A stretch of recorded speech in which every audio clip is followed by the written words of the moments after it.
Yun mga boss na panibang araw, panibang vlog tayo. Magluluto lang tayo ng nylon at haluan natin ng kalabasa at bunga ng malunggay mga boss na at ating gataan mga boss na nylon shell na yan, naluto ko na kasi parang malinisan ko kasi may mga buhangin Haluan natin ng kalabasa at saka bunga ng malunggay kalabunggay, ayan, at gataan natin mga boss noy. Tara, samahan niyo ako mga boss noy.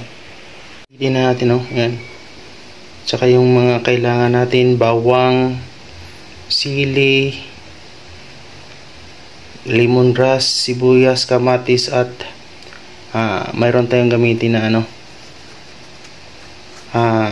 pamintang dahon. Yan ang ating nylon shell.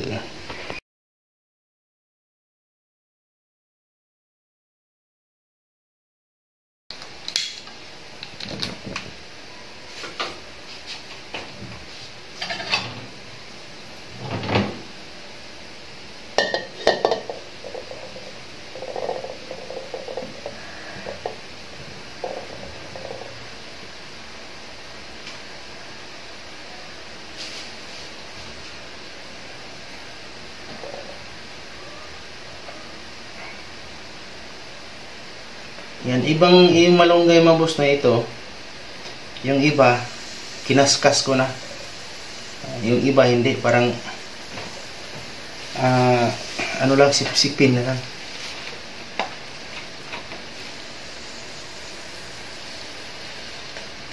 At saka hindi tayo gumamit ngayon ng pressed na gata kasi mahal mga boss na ang niyog ngayon.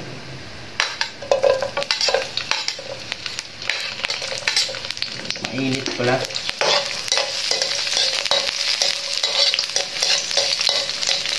Mahal ang buko ngayon. Ito na lang, kaya medyo mas mura to kaysa bumili ka ng niyog. Kung hindi mo pa magamit kagad, baka mapanis pa kasi mainit ang panahon.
saan yung mga lagayan niyo, punta na kayo dito.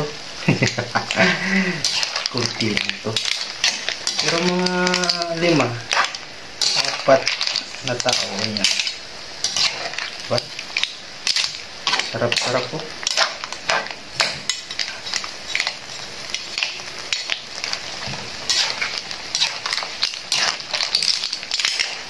Nylon shell na ginataan. Mahilig yung mga Chinese nito, sinasabawan, lagyan ng kondol or gawing tausi, ganyan, or hot pot, diba?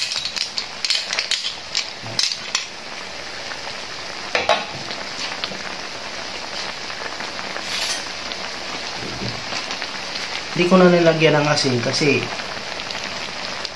ano yun eh, shell, may alat yan.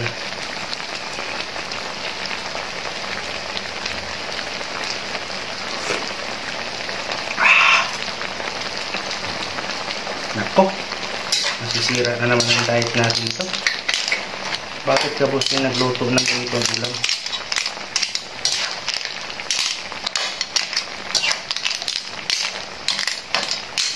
Buwasan natin ang apoy.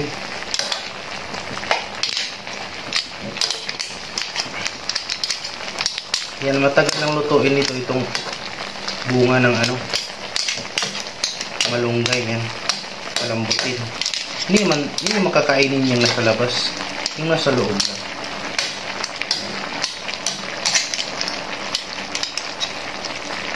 Tingnan mo yung mga shell, oh. Tingnan yung mga boss na wala ng ano, wala nang buhangin kasi pinakuluan ko kanina. Tapos yan, mismo yung sabaw niya, doon ko yung mga buhangin para matangtang. Yan ang ulam namin, no? Yan, salamat sa inyong panonood. Huwag kalimutan mag-like, mag-subscribe at saka mag-follow mga boss. Sarap! Bye-bye po. Salamat.